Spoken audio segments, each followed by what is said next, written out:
kayaknya gimana minum langsung dari air keran. Iya. Tapi mereka bukan sandiwara itu ya. Bukan sandiwara sih, jadi dari keluar dari hati mereka iya, gitu. Kalau bilang jelek ya jelek.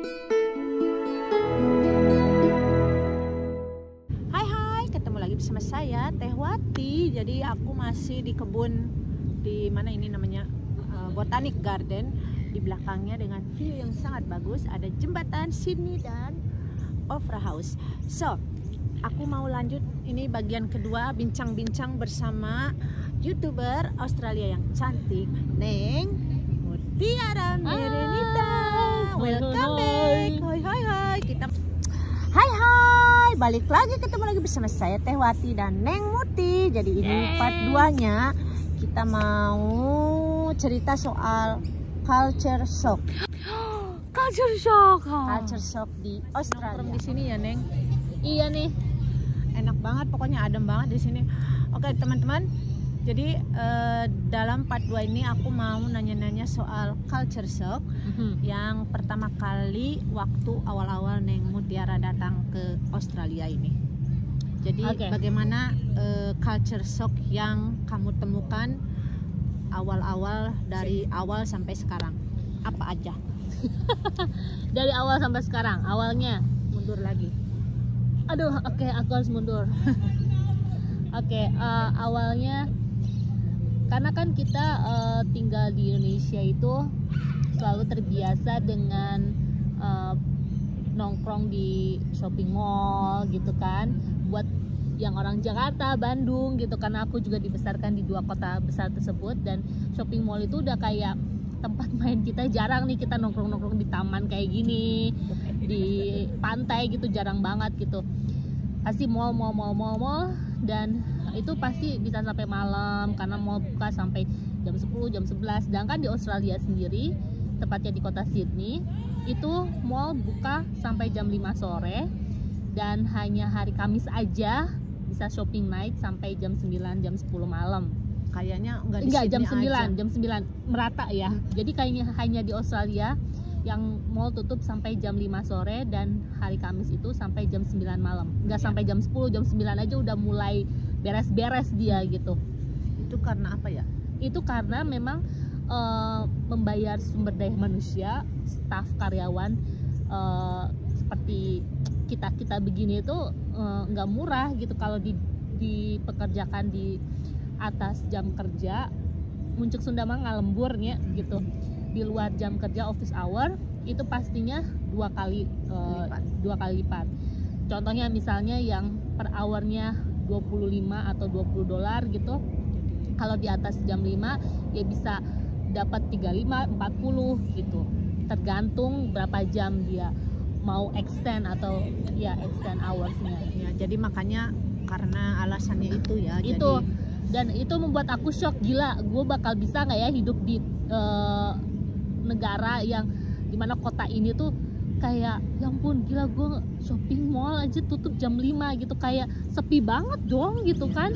Kita tuh kayak nggak terbiasa untuk nongkrong kayak gini di taman, ke pantai, hiking. Sedangkan itulah tipe-tipe orang bule kebiasaannya yang memang suka ke taman, nongkrong kayak gini, ke pantai, melakukan aktivitas outdoor, mau olahraga, mau cuman kongko-kongko, bukan hanya ke shopping mall mulut. Sedangkan kita kan terbiasa dengan konsumtif ya, dan tapi itu bagus juga buat aku, jadinya membuat aku pribadi yang mengontrol keuangan aku menjadi lebih tidak boros gitu. Itu positifnya.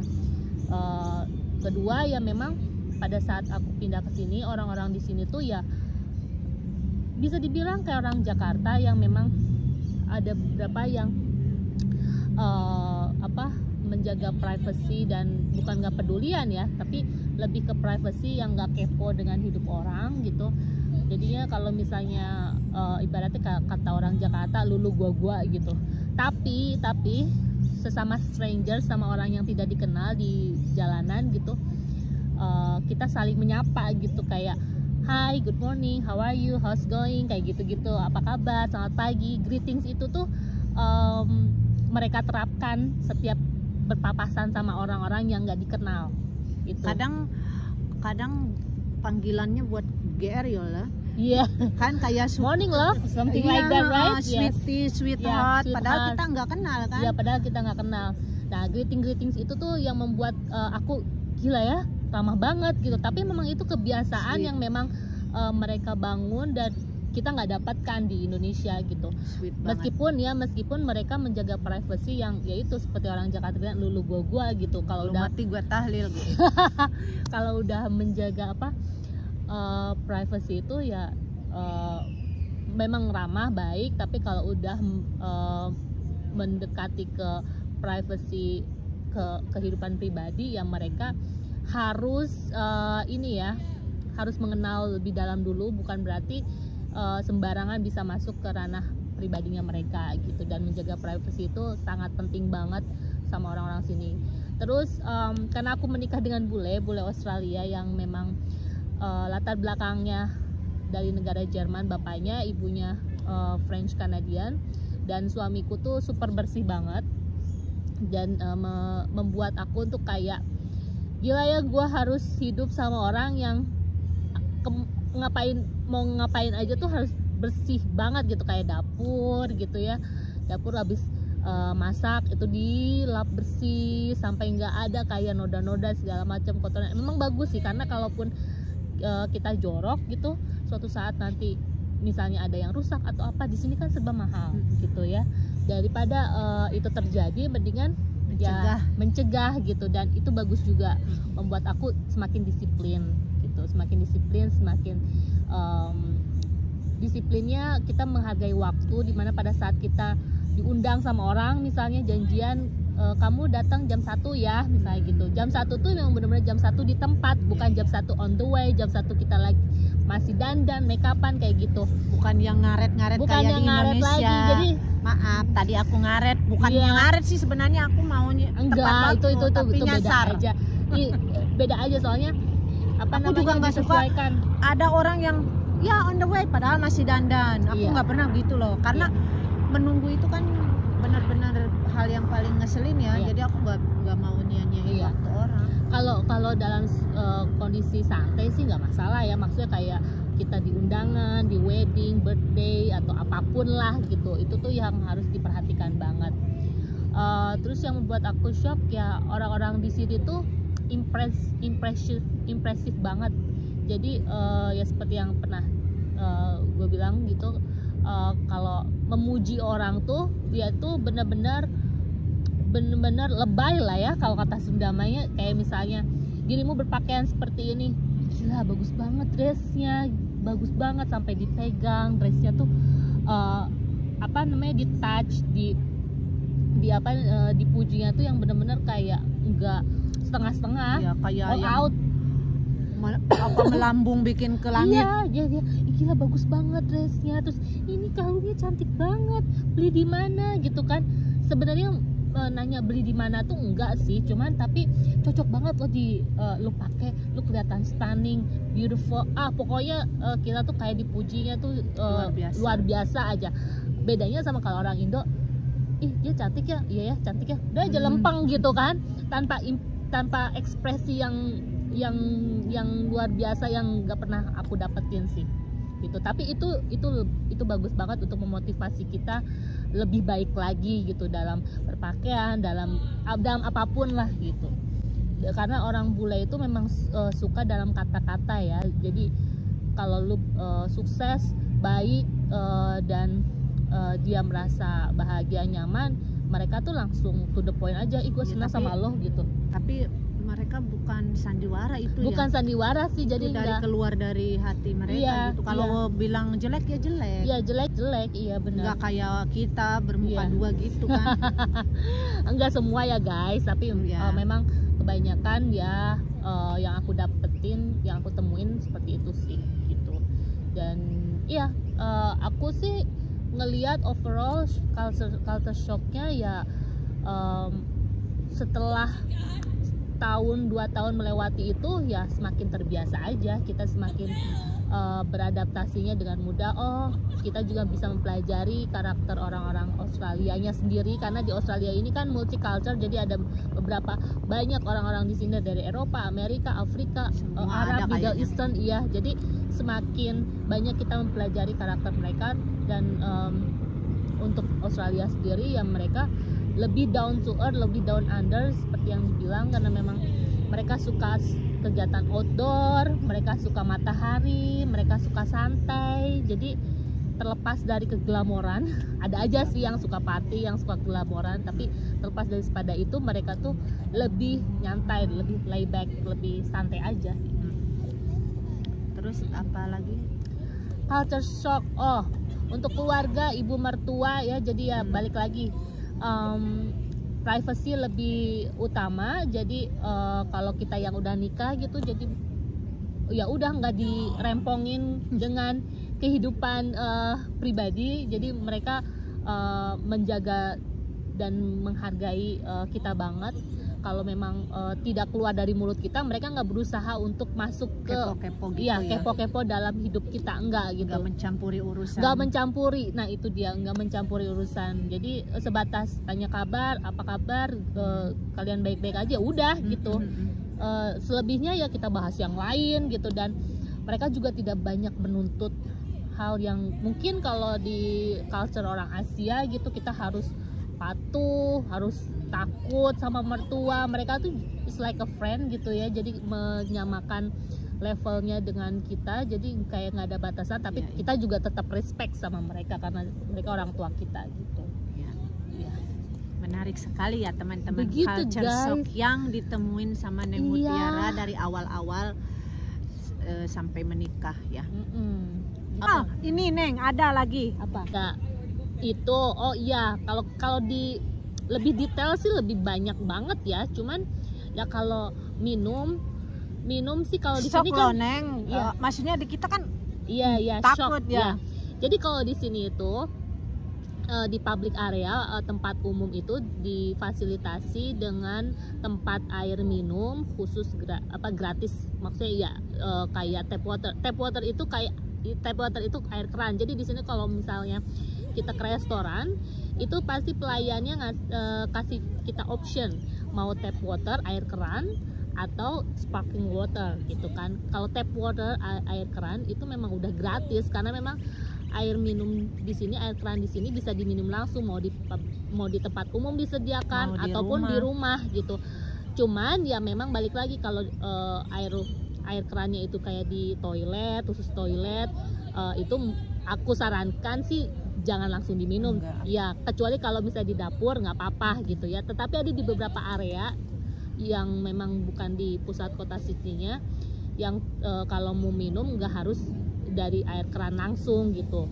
Katanya juga ada, iya. Cuma nggak tahu. Aku sih awal-awal kayaknya gimana minum langsung dari air keran? Iya. Di sini air bersih gitu. Tapi kayaknya gimana gitu, nggak direbus dulu ya, takut. Tapi sekarang mah udah biasa. Iya, terus dan orang-orang di Australia itu kalau minum air keran itu selalu dimasukin, tambahin lemon.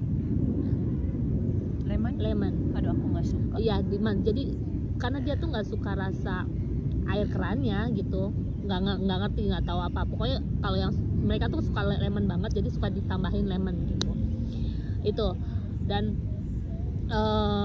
culture shock lagi itu ini ke toilet. Kan di sini toiletnya itu toilet paper ya, jadi nggak ada cebokan, nggak ada showernya untuk langsung ke bagian tertentu kita. Jadi pakai toilet paper, yaitu tisu. Kita harus, kalau kita nggak terbiasa, kita harus bawa tisu basah, tisu kering sendiri gitu. Meskipun ada tisu kering yang disediakan.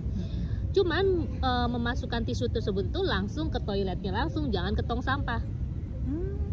Iya dong. Di toilet, iya kan? Nah, ada beberapa orang Indo yang mungkin belum terbiasa dan kaget juga karena toilet di Indonesia kan beda. Iya. Iya kan nggak boleh kalau bukan tisu itu kan macet katanya. Kalau di sini itu toilet paper atau tisunya tuh bisa langsung masuk ke toilet gitu. Apalagi ya? Aku kan belum lama di sini. Oh iya, di sini karena memang banyak disabilitas gitu. Jadi kalau di transportasi umum, karena kan di sini orang-orang disabilitas yang berkebutuhan khusus itu masih bisa melakukan aktivitas dan menggunakan fasilitas umum seperti kita biasa. Jadi terutama di transportasi umum, mereka bisa menggunakan transportasi umum, tinggal pencet aja tombol dan nanti para penjaga bus, supir bisnya atau penjaga keretanya menyediakan alat bantu untuk mengakomodir mereka untuk masuk ke kereta gitu. Jadi lebih diperhatikan banget orang-orang yang memiliki disabilitas. Kayak bayi juga di sini, bayi, perempuan. Ya, pokoknya kalau di Australia itu perempuan itu lebih diutamakan, lebih didengar suaranya, lebih di atas. Ya, lebih di atas. Jadi kalau para suami gitu yang mengabuse ngapa-ngapain ke cewek gitu, langsung itu berhubungan dengan hukum di Australia. Ketat banget ya, ketat enak banget. Jadi terjamin. Iya. Nggak takut disakitin. Cie, kayak lagu nggak ada takut disakitin. Apalagi ya yang bikin shock. Lupa aku. Iya. Kadang kalau nggak lagi gini ingat gitu ya. Oh iya, kalau ulang tahun nih. Ulang tahun. Kalau di sini nih, kalau ulang tahun misalnya, kan kita terbiasa di Indo kalau ulang tahun, ayo dong traktir gitu kan. Yang ulang tahun ditraktir. Traktir yang teman-temannya. Kalau di sini ada dua opsi guys, jadi kita nggak usah malu kalau misalnya diundang sama orang, kita harus nanya daripada kita salah-salah dan beranggapan itu sama kayak di Indo. Ternyata di sini enggak. Kalau yang ngundangnya orang Indo juga ada yang gaya bule gitu. Jadi kalau waktu itu aku nggak nanya ya. Jadi pada saat itu aku bawa kado. Untungnya bawa duit. Jadi pada saat udah makan siang gitu, udah gitu mereka yang ulang tahunnya mintain kita duit dong untuk bayar itu makanan. Share, Iya, gue bilang, hah, ngapain gue harus bayar? Gue pikir ditraktir gitu kan. Gue bilang, hah, bukannya biasa. Nah itu tuh ada orang Indonesia yang memang udah gaya bule, karena orang bule itu sendiri juga nggak malu kalau diundang sama orang tuh, mereka yang provide, menyediakan makanan minuman, atau kita yang bayar masing-masing. Jadi gitu. Jadi kita nggak harus bawa kado pun nggak masalah gitu. Dan kalau sama orang bule itu kita harus tahu diri lah ya, kalau yang suka makan mendingan makan di rumah. Karena mereka itu paling kanape kecil sama minum yang paling kuat, champagne, alkohol lah gitu. Mereka makannya makanan nggak akan mungkin ada ayam goreng, ada mie goreng, nggak ada guys, nggak ada gitu. Jangan harap aja. Emang sih kalau di foto bagus ya, keren, wis bule semua bau gitu kan. Tapi perut lapar. Makanya itu shock juga buat gue ya. Diundang sama bule paling kanape doang, yang kecil-kecil. Pokoknya karena mereka tuh nggak suka yang terlalu heavy meals, mereka tuh yang sukanya light meals gitu. Kalau sama orang Indo ya balik lagi, ada yang traktir kita, ada yang udah ikut cara bule gitu. Sharing gitu. Iya. Dan orang bule tuh dikasih sesuatu yang nilainya kecil, bendanya kecil, mereka tuh sangat appreciate banget. Ya, mereka nggak nilai yang besar, nilai branded, harganya berapa, terus belinya enggak. Ibaratnya kayak misalnya dikasih ya kacamata yang murah aja atau apa gitu. Apalagi kalau misalnya dikasih Swarovski atau dia bilang, gila ini mahal banget gitu kan. Tapi buat kita kan itu kayak udah biasa aja kali gitu kan. Iya.